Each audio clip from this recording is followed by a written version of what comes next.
नमस्कार, hornbill TV Bharat में आपके स्वागत है। उत्तर प्रदेश पुलिस ने होली पर्व 2026 और होलिका दहन को लेकर बड़ा कदम उठाया है। प्रदेश के डीजीपी ने 1 से 7 मार्च तक पुलिस कर्मियों की सभी छुट्टियां निरस्त कर दी है।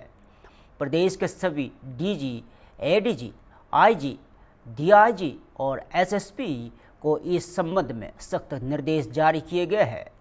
सुरक्षा और सार्वजनिक व्यवस्था को सुनिश्चित करने के लिए पुलिस हाई अलर्ट पर है और लखनऊ में सुरक्षा और यातायात के व्यापक प्रबंध के लिए बबलू कुमार, संयुक्त पुलिस आयुक्त कानून एवं व्यवस्था कमिश्नरेट लखनऊ ने कहा कि शहर में होलिका दहन और होली उत्सव के दौरान हर जरूरी कदम उठाया जाएगा और पुलिस ने सभी लोगों से अपील की है कि वे पर्व को शांतिपूर्वक मनाएं और प्रशासन के निर्देशों का पालन करें।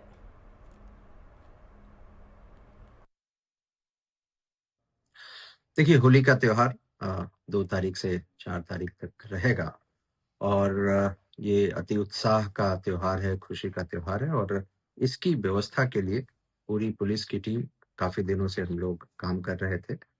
जो पुराने जितने भी विवाद हैं, उन सभी को सत्यापित कर लिया गया, उसको चेक कर लिया गया था।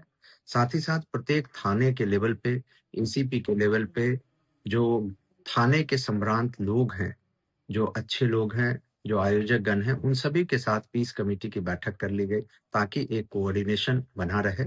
किसी भी प्रकार की जो समस्याएँ थी उसको टैकल कर लिया गया ताकि त्योहार जो है अच्छे ढंग से मने। पूरे जनपद में तकरीबन 3800 जगहों पर होलिका दहन होगा और प्रत्येक जगहों के लिए जो है हमारी मोबाइल पार्टियां और स्टैटिक जो है फोर्स उसको तैनात किया गया है। साथ ही साथ हर एक होलिका दहन के जो आयोजक हैं उनके साथ वहाँ के 4-5 लोगों का एक ग्रुप बनाकर उनको पूरी अच्छे ढंग से संपादित करने के लिए उनको दायित्व दिया गया है ताकि कहीं भी किसी बिना विवाद के ये होलिका दहन का त्योहार जो है अच्छे ढंग से मने। 3-4 को जब होली का रंगों का त्योहार होगा, उसमें हमने 2 शिफ्ट में ड्यूटियाँ लगाई हैं और प्रत्येक थाने में और विशेषकर जो पुराना शहर है, वहाँ पे हमने अतिरिक्त पुलिस बल भी तैनात किया है, जिसमें हमें कुल तकरीबन 14 कंपनी पीएसी के आसपास डिप्लॉयमेंट है। साथ ही साथ जो हमारे कार्यालयों के और अन्य फ़ोर्स हैं, उनको भी हमने त्योहार के दिन 2 शिफ्टों में डिप्लॉय किया है ताकि पूरे दिन भर किसी भी प्रकार की सूचना पर हम तत्काल रिस्पॉन्ड कर सकें और हमारा रिस्पॉन्स टाइम काफ़ी कम रहे, इसके लिए प्रयास किया गया है। हमने पीआरवी की जो हमारी गाड़ियाँ हैं, उनको भी इस हिसाब से डिप्लॉय किया है, जहाँ-जहाँ हमारे पुराने पिछले 3 सालों में हॉटस्पॉट रहे हैं, जहाँ से ज़्यादा सूचनाएँ मिली हैं, उन जगहों पे हमने पीआरवी गाड़ियों को डिप्लॉय किया है ताकि किसी भी प्रकार की कोई दिक्कत न होने पाए। एलआईयू की मदद से और सिविल पुलिस थाने की मदद से हम लोगों ने खुराफातियों को भी चिन्हित किया, जो पूर्व में बदमाशी कर चुके हैं या बदमाशी करते रहे हैं। उनके विरुद्ध जो है 107-16 में पाबंदियाँ भी की है, ताकि वो किसी भी प्रकार से जो है गड़बड़ी न कर सके। साथ ही साथ हमारी सोशल मीडिया की टीम जो है वो लगातार 24 घंटे मॉनिटरिंग भी करेगी कि कोई व्यक्ति सोशल मीडिया पे किसी भी प्रकार के फॉल्स न्यूज़ से र्यूमर मॉन्गरिंग या कुछ अफ़वाह फैलाने का प्रयास न करे, जिससे कि किसी प्रकार की दिक्कत हो। यह त्योहार खुशियों का है। मैं सभी लोगों से अपील भी करूँगा कि आप अपने एन्जॉयमेंट के साथ, खुशी के साथ, उत्साह के साथ यह त्योहार मनाएँ, लेकिन एक लिमिट जो है कि दूसरे किसी को असुविधा ना हो और साथ ही साथ किसी भी प्रकार की खुराफात करने का प्रयास न करें। पुलिस की टीम अलर्ट है और आपके कोई भी व्यक्ति जो खुराफात करने का प्रयास करेगा या फिर किसी प्रकार की बदमाशी करने का प्रयास करेगा, उनके विरुद्ध कठोर कार्रवाई की जाएगी। वाराणसी से एक ऐतिहासिक और धार्मिक खबर। काशी में रंग भरी एकादशी की परंपरा आज भी उतनी ही जीवंत है जितनी 361 साल पहले शुरू हुई थी। मान्यता है कि बाबा काशी विश्वनाथ मंदिर ने रंग भरी एकादशी के दिन ही माता पार्वती को घौना कराकर हिमाचल से काशी लाया था। और काशी आगमन के दौरान उनके घनों ने उनके साथ होली खेली थी। आज भी इसी परंपरा का जीवंत चित्रण मंदिर परिसर में देखने को मिलता है। जब भगवान विश्वनाथ और माता पार्वती की रजत प्रतिमाएं महंत आवास से निकलकर काशी विश्वनाथ मंदिर क्षेत्र में गुजरती है तो वक्त आबिर गुलाल खेलते हुए उनकी शोभा यात्रा में शामिल होते हैं। यहाँ परंपरा अब लगभग 350 वर्षों में निभाई जा रही है और इसे एक धर्म रूप माना जाता है। पूर्व महंत परिवार के ने बताया कि जैसे आम विवाह में हल्दी और अन्य रस्में हफ्ते पहले शुरू होती है, वैसे ही बाबा के विवाह की तैयारियां भी रंग भरी एकादशी से ही शुरू होती है और काशी में होली का उत्सव इस दिन से 5 दिन पहले ही अपने रंगों और उमंग के साथ शुरू हो जाता है। भक्तों और पर्यटकों के लिए यह न केवल धार्मिक महत्व रखता है बल्कि काशी की सांस्कृतिक और धरोहर और परंपराओं की जीवंत झलक भी प्रस्तुत करता है।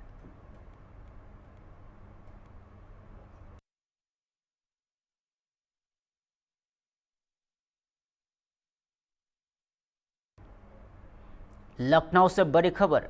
शिया पर्सनल लॉ बोर्ड के महासचिव और विख्यात शिष्य धर्मगुरु मौलाना यासूफ अब्बास ने इजराइल और अमेरिका द्वारा ईरान पर किए गए हालिया भीषण आतंकी हमलों की कड़ी निंदा की है। मौलाना यासूफ अब्बास ने कहा कि इस तरह के हमले मानवता के खिलाफ है और उन्हें हर हाल में रोका जाना चाहिए। उन्होंने विश्व समुदाय से इस हिंसा के खिलाफ स्पष्ट रुख अपनाने की अपील की है और धर्मगुरु ने अपने बयान में कहा कि किसी भी राष्ट्र या धर्म के खिलाफ हिंसा को जायज़ ठहराना नहीं चाहिए। शांति, न्याय और सह अस्तित्व को ही मानवीय मूल्यों का आधार माना जाना चाहिए।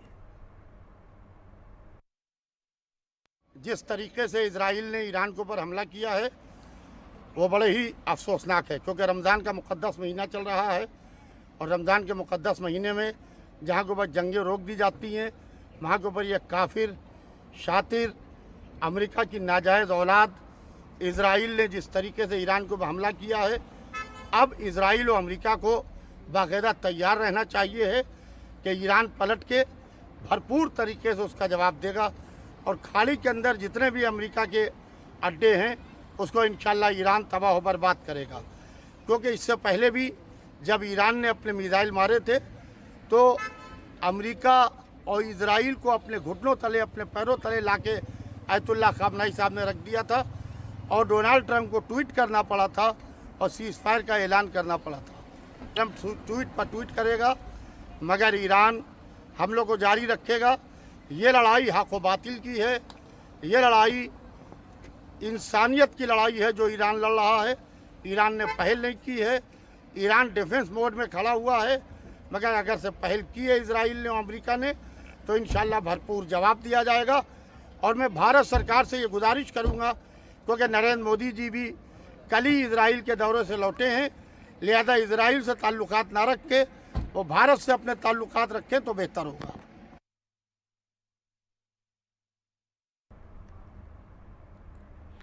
खबर उत्तर प्रदेश के प्रयागराज से, जहां इलाहाबाद हाई कोर्ट ने कथित पक्षों मामले में नामजद स्वामी अभी मुक्तेश्वरानंद की गिरफ्तारी पर फिलहाल रोक लगा दी है।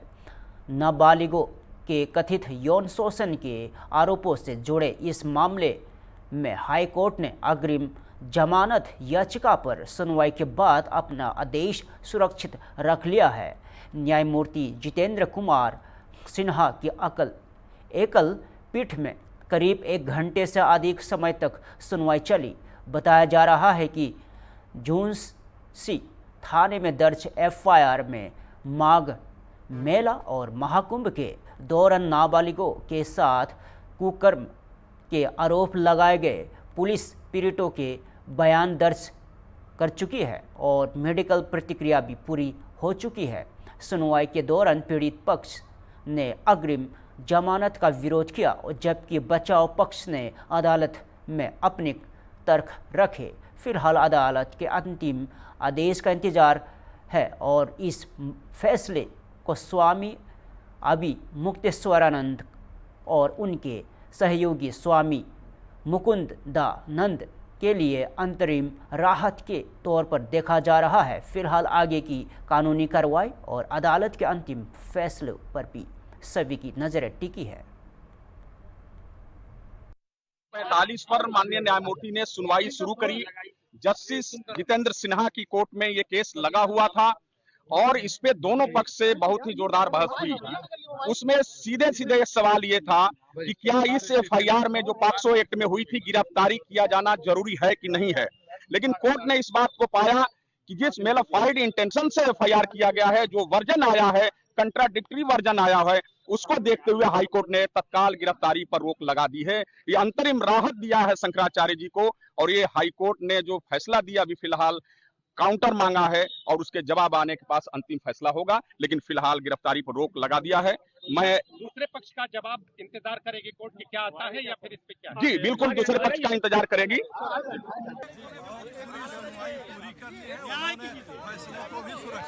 भैया बाहर आइए थोड़ा सा, जो तो आप लोग थोड़ा सा करिए ना, आप आए आगे बढ़े भैया, आप आगे बढ़े नहीं भीड़ में नहीं। कोर्ट की सुनवाई में गिरफ्तारी पर माननीय न्यायालय ने रोक लगा दी है और उन्होंने फैसले को सुरक्षित रखा है, फैसले को सुरक्षित रखा है और गिरफ्तारी पर जो है वो रोक लगा दी।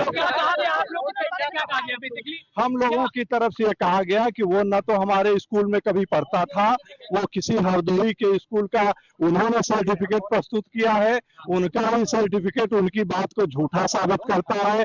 वो कहते हैं कि कभी नहीं थे और उनकी ही बात झूठी साबित होती है कि उन्होंने खुद ही बयान दिया है कि 14 से 17 तो संस्थागत छात्र के रूप में वो कैसे हरदोई में पढ़ रहे थे।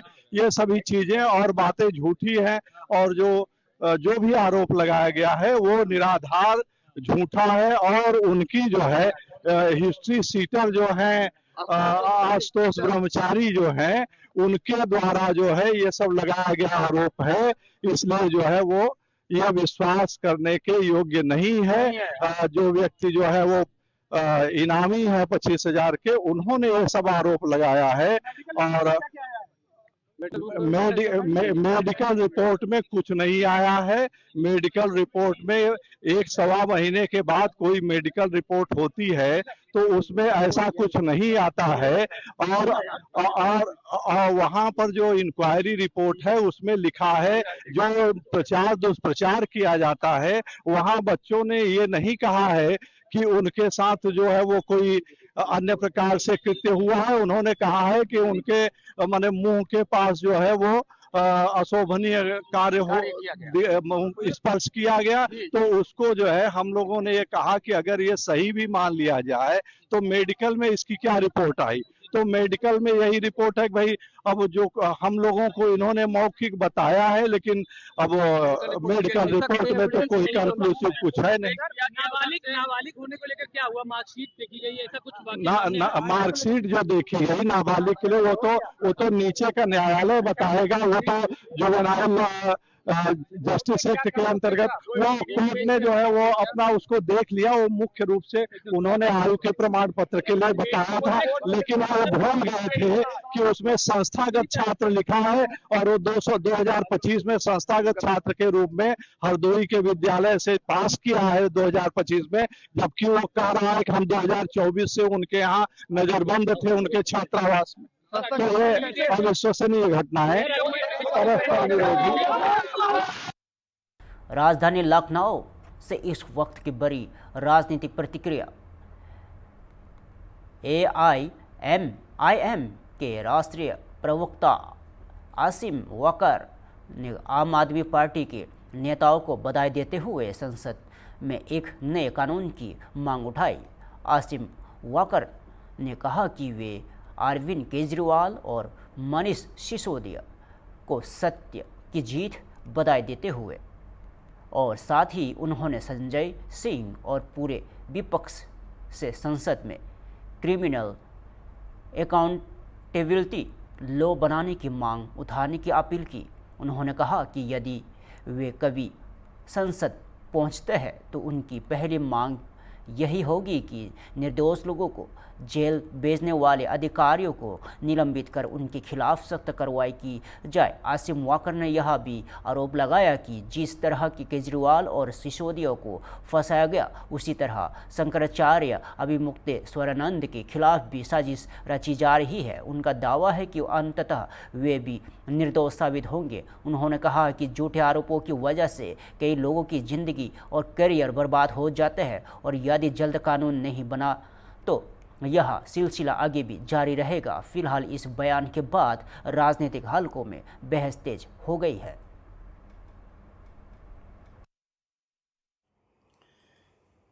अभी अभी ब्रेकिंग न्यूज में देख रहा था कि अरविंद केजरीवाल जी को और मनीष सिसोदिया जी को भारत के सबसे बड़े भ्रष्टाचार के मुकदमे में बाइज्जत बरी कर दिया गया है।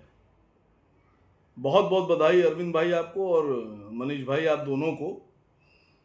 तो सबसे बड़ा सवाल यह है कि न्यायालय ने कहा कि जिसको भारत में भारत की सरकार ने, भारत के गृह मंत्रालय ने हिंदुस्तान का सबसे बड़ा भ्रष्टाचारी और बेईमान बताकर जेल में भेजा था, उसके खिलाफ भारत सरकार की दिल्ली पुलिस एक भी सबूत पेश नहीं कर पाई कि वो भ्रष्टाचारी हैं।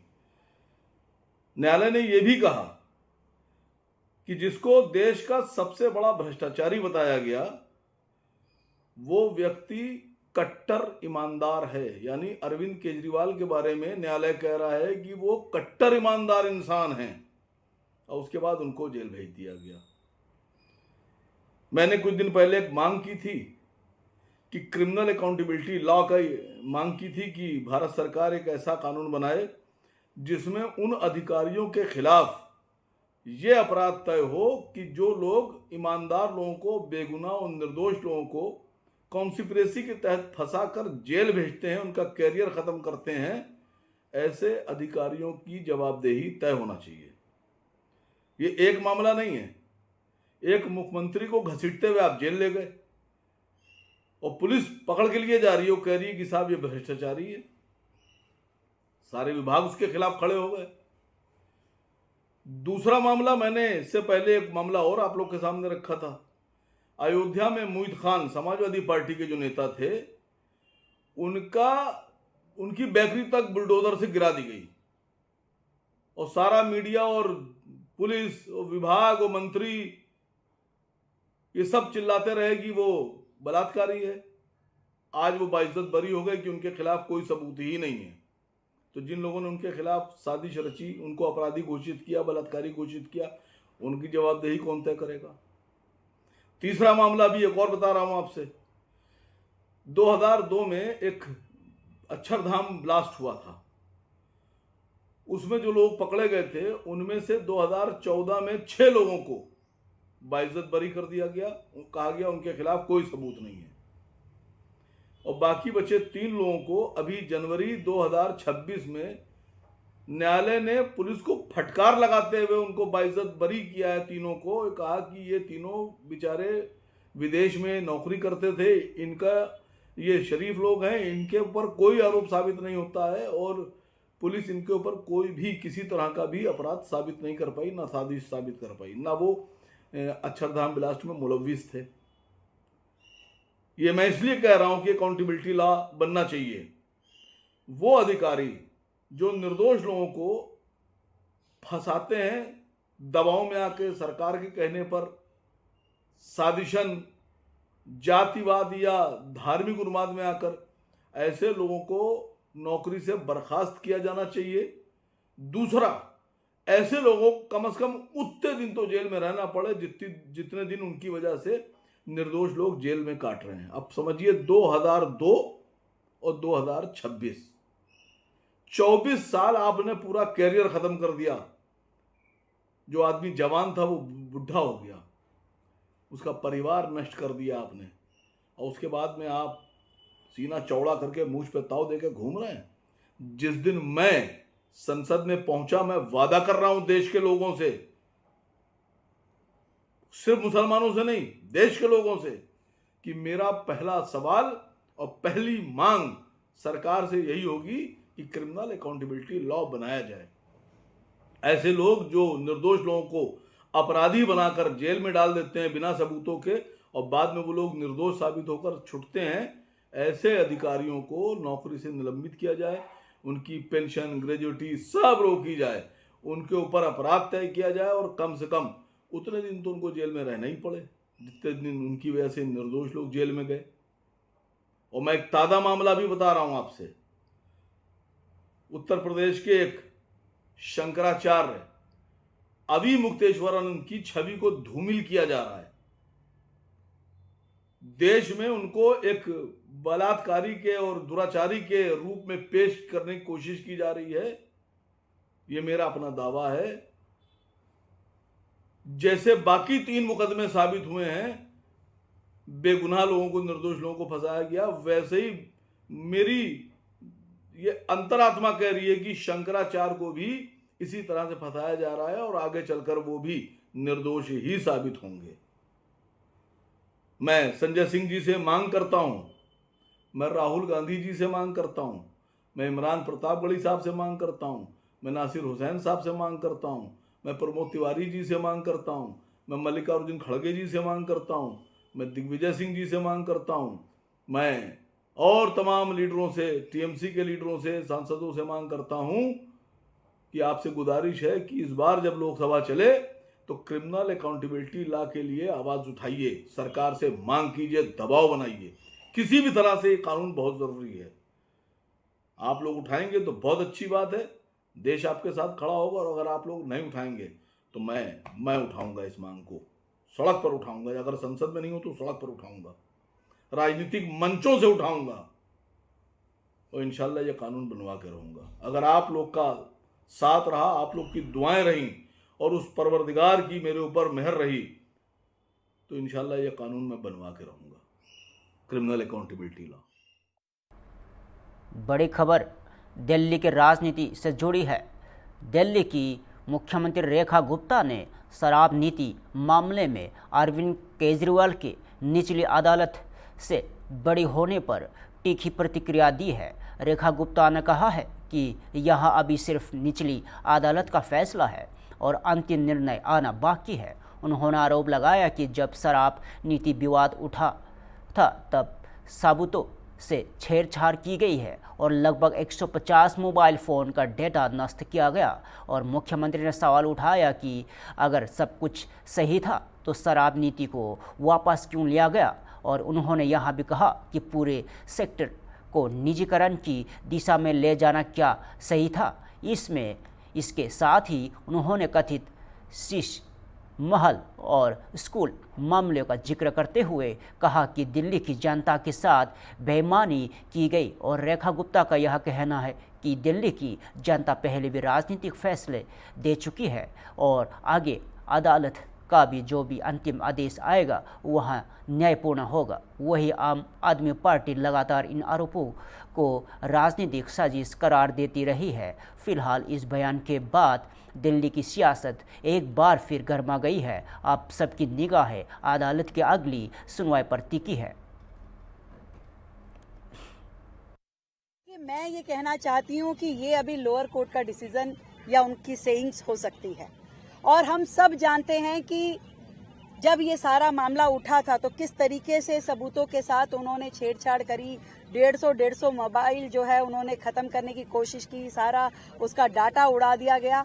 अगर वो सही थे, आज जितने घड़ियाली आंसू वो दिखा रहे हैं, ईमानदारी की, कट्टर ईमानदारी की बातें कर रहे हैं, तो मैं उनसे कुछ प्रश्न पूछना चाहती हूँ।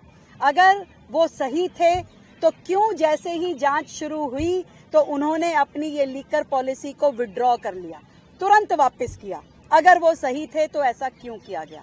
अगर वो ये कह सकते हैं कि एक के साथ एक दारू की बोतल देना दिल्ली के लिए सही था क्या वो ये कह सकते हैं कि जिस तरीके से उन्होंने इस पूरे सेक्टर को प्राइवेटाइज करने की दिशा में काम किया और जो फिलहाल के लिए इतना ही।